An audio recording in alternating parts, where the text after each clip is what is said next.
fun things, a list of things to not sound like an amateur when you're talking to people about your startup company.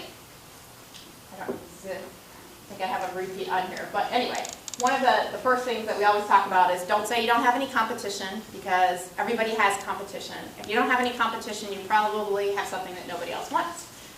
You also sound like you generally don't know your market very well if you don't know what else is out there. So understand the big companies that are playing in your space, because sometimes I think that helps to be relatable to say, you know, in Sanjay's business it might be we're a different or a better version of GoToMeeting or WebEx or something that kind of frames their mind around what type of space that you're in, that's something that's recognizable. But he also probably wants to know every other startup company that's trying to be in the same category he's in, so he can talk about why they're better. The second one, these are kind of a hodgepodge of things. Giving a large chunk of your company away up front. One of the things that we often have clients come in and talk with us is about the role of the advisors they have in their company, their executives if they're going to recruit a CEO or they're going to have a consultant in their company. And we find a lot of mistakes of people giving away, as I said, a lot of their company up front and then having to unwind that later is really painful. So think long and hard about who you have as owners in your company.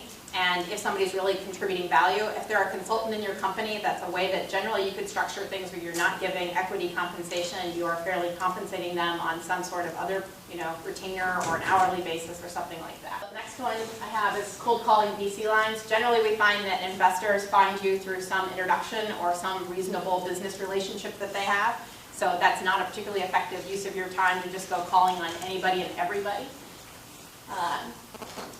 The market piece, I talked about market and doing better market research. One of our pet peeves, and I'm sure somebody heard it as well when we did Cosette elevator pitch round, is please don't say I'm going to get 1% of a market that's a huge market and therefore I'm going to be rich, because that's kind of silliness. It maybe says one thing, which is that you know that the market size is $1 billion market. Your ability to get 1% of that market is silly. There's no sort of science behind that other than you coming up with an assertion that only getting 1% surely is easy without any real methodology of how you're going to get that. So it's better to say, our first customer acquisition might be the following. It's going to cost us this much to get those customers, or we know that we can charge them this, and this is how we're going to build revenue over time. One of the other ones that we have is that people don't talk about the problem, they talk about the technology too much. So if you start talking about that you've got the best widget out there, and you don't talk about why it's going to overcome some challenge, it's probably not going to resonate. And I won't go through all of these. So I talked about knowing your competitors, knowing the market really well.